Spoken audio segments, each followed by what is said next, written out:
Guys, Max Melon.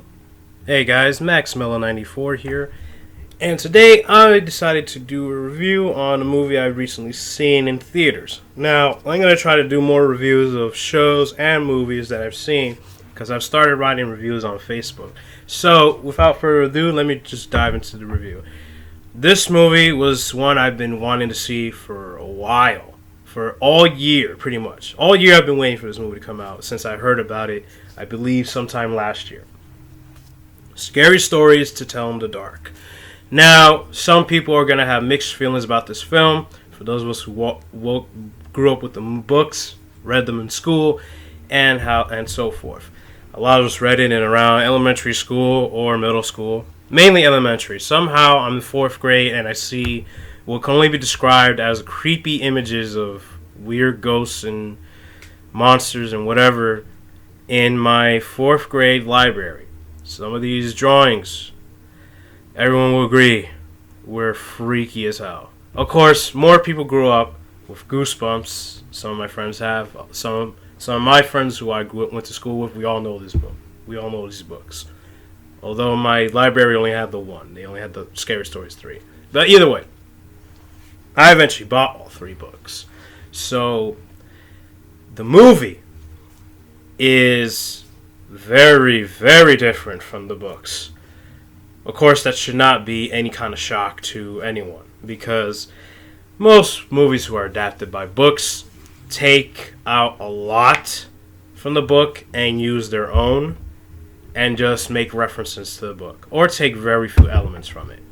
One of the very few movies that takes a lot from the book and keeps it in the movie is actually the Harry Potter movies, at least for the first 2. Some said that they are very different, but there are some things that were kept from the book in the movie, like some of the dialogue, for example. But anyway, plenty of movies that are different from the books have done well.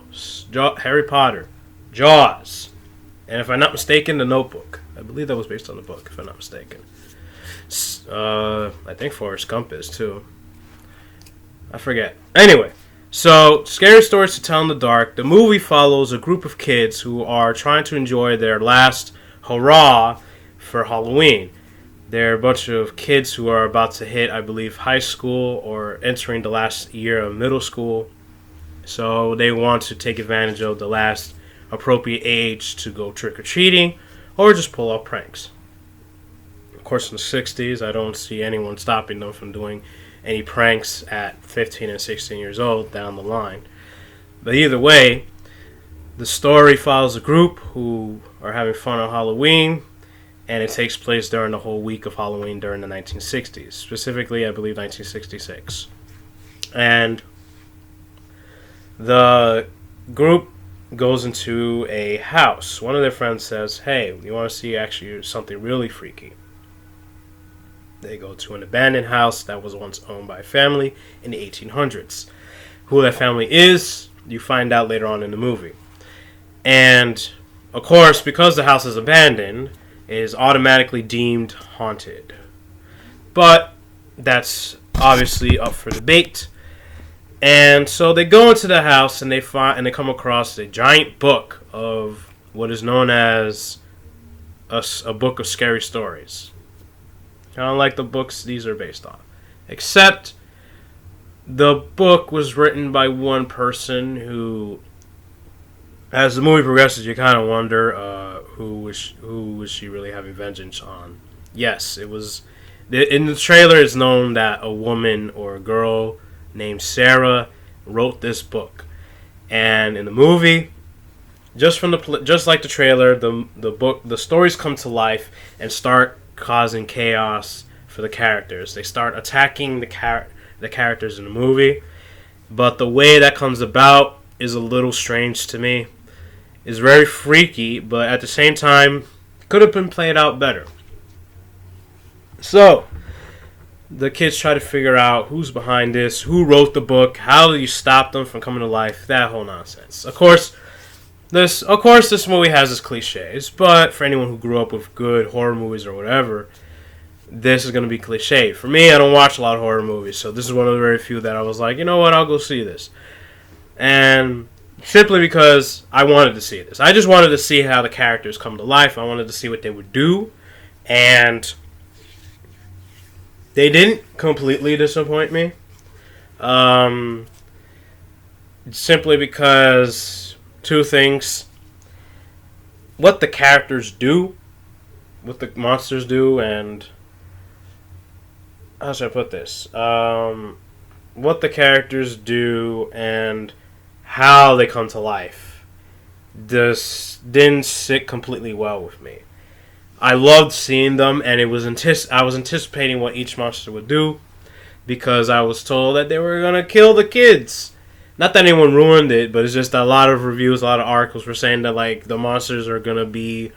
The big rumor was that they were gonna kill kids, which was very freaky because in the books no one really dies except for maybe very few stories. Um, One creature in particular, who's the most famous, who's the poster boy for this movie, Harold the Scarecrow. He's the only notorious.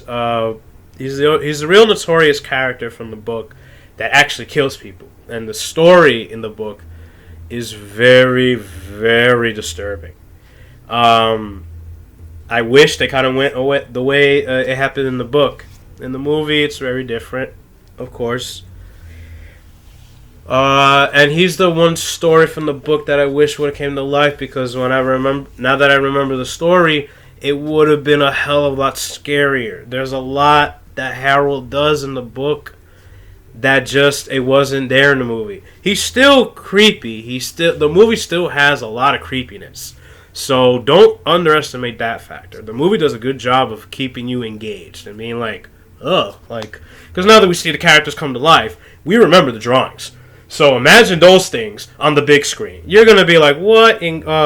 Forget about it. I mean, of course, a lot has changed since we were like children. We've seen movies since. The drawings are probably not going to be as terrifying to us, but up to this day, they're pretty disturbing. But you become accustomed to things as time goes on. We're all adults now, so the movie can do the best they can. How we perceive the monsters is up to us, but a lot of them are creepy, particularly the pale lady. From the dream, the weird lady that just leans over the girl's bed and whispers to her. That she will forever be the creepiest one to me. Everyone says the girl from the haunted house story. It is scary. That would be a very scary ghost or creature to see come to life, because can you imagine that skull face with the very few teeth and the hair and the dress, nightgown maybe, just walking around or running after you? Like I could see that thing chasing you down the hall. That's how scary she can be. The pale lady is another one. I'm getting goosebumps just talking about this. I swear to God. That's how creepy they were. But anyway, so that's my issue. The movie's good, but it does have its problems. For example, what I just said, how the deaths play out, or supposed deaths, you'll see what I mean. Watch the movie and you'll see what I'm talking about. I was told to kill the kids. How that plays out, you're going to find out for yourselves. And it's very interesting what they're doing with the movie. Because this will be no surprise, but this should be no surprise, but they're going to make sequels.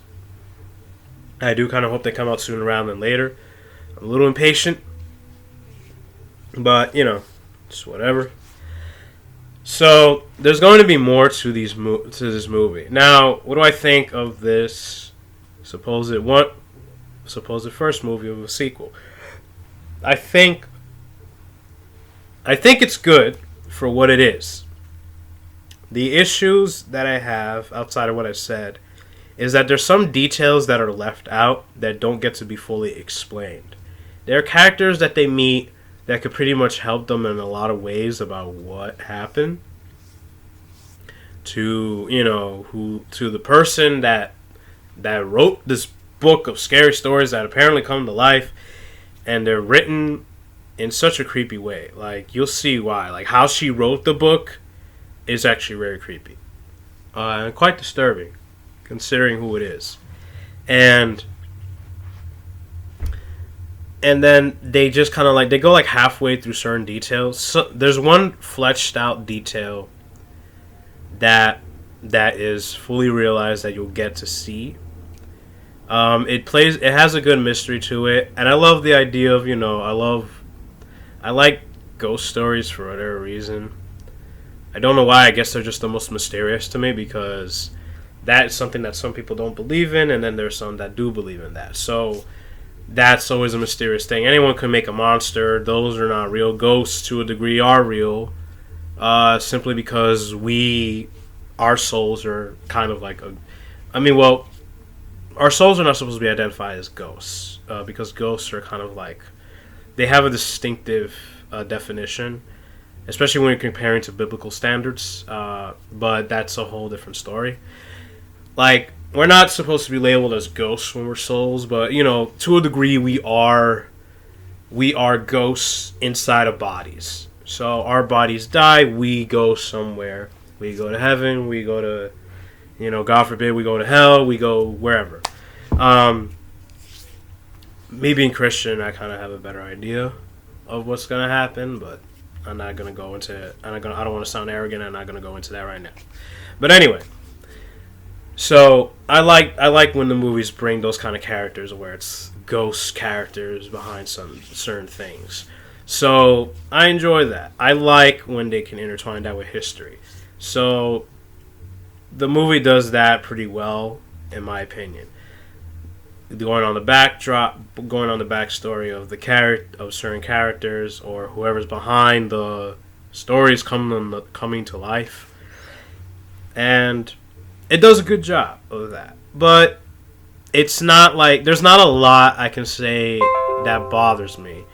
Some critics said that some of the acting wasn't good and only the main girl was the best actress. I think I'm gonna have to agree. One or two characters is a little whiny for me.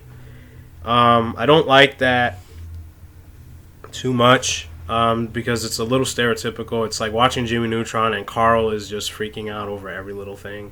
It's kind of like that, except the girl is Jimmy Neutron and she is a little bit the most calm in some cases, but she does have a sense of being scared of things. A lot of things are happening to her friends, so that's very heart-wrenching. So this girl is a very good actress. The main character is a very good actress. So I give her props for that. The other actors are pretty good, but, give them a few movies. It takes a while. So, do I think it's worth watching? Yes and no. I would say yes. Go watch it because it is actually interesting. The story is interesting, and seeing the characters come to life is fascinating. So that's really the reason why you're probably gonna go see this movie, because we want to see the characters come to life. It's pretty much why we would see any movie based on a book. So go check it out. I would say I would go to a matinee, just in case you're disappointed by anything, or you see the same things that I did. The way certain things play out is a little weird, but it's just still quite interesting to see. So go check it out. Go to a matinee. Go with friends, girlfriend, whoever wants to see it with me. Whoever wants to see it with you. Go check it out. It's a lot of fun. It was quite interesting. I would give it I would say a 7 out of 10. Because it was actually engaging. So it's not like it was this completely terrible or boring movie. It wasn't boring at all. It was just kind of like leaving me with like, okay, what's next? Because I want to know what will happen. So it left me engaged. I liked it. I loved it. I do wish there were things that were done better, but there's always room for that in sequels. So let's see what happens. 7 out of 10. This is Maximilian94 with the review of Scary Stories to Tell in the Dark. Go check it out. See ya.